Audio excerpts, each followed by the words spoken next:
श्रीमंत शंकरदेव, जिन्हें महापुरुष श्रीमंत शंकरदेव के नाम से भी जाना जाता है, 15वीं शताब्दी के बहुश्रुत कवि, नाटककार, समाज सुधारक और पूर्वोत्तर भारत के एक राज्य असम के संत थे।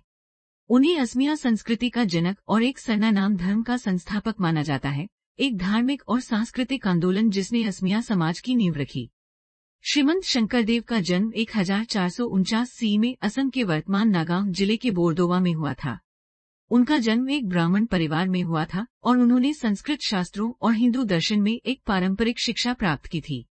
वे भक्ति आंदोलन से गहराई से प्रभावित थे और उन्होंने भक्ति और समतावाद के आधार पर एक आध्यात्मिक और सामाजिक सुधार स्थापित करने की मांग की। शंकरदेव का योगदान विशाल और विविध था। उन्होंने कई भक्ति गीतों और भजनों की रचना की, जिन्हें बोरजेट के नाम से जाना जाता है, जो अभी भी असमिया संस्कृति में गाए और संजोए जाते हैं। उन्होंने कई नाटक लिखे, जिन्हें अंकिया नाट्स कहा जाता है, जो आध्यात्मिक संदेश देने के लिए नाटक, संगीत और नृत्य को मिलाते हैं। उन्होंने असम की एक शास्त्रीय नृत्य परंपरा सत्रिया नृत्य शैली की भी रचना की, जिसे उनके द्वारा स्थापित सतरास नामक मठवासी संस्थानों में पुरुष भिक्षुओं द्वारा प्रदर्शित किया जाता था। शंकरदेव के महत्वपूर्ण योगदानों में से एक भक्ति आंदोलन के रूप में जानी जाने वाली एक नई सामाजिक व्यवस्था की शुरुआत थी।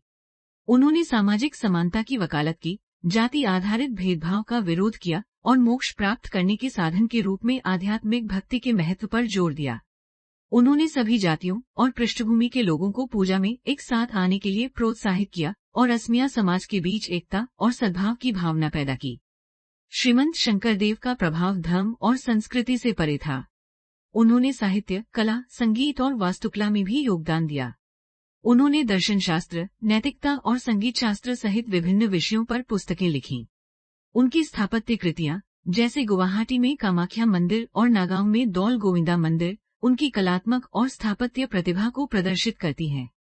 उनकी मृत्यु के सदियों बाद भी श्रीमंत शंकरदेव की शिक्षाएं और विरासत असम के सांस्कृतिक और सामाजिक ताने-बाने को आकार दे रही हैं। सामाजिक समानता, आध्यात्मिक भक्ति और सांस्कृतिक सद्भाव के उनके विचार इस क्षेत्र में प्रासंगिक और प्रभावशाली बने हुए हैं।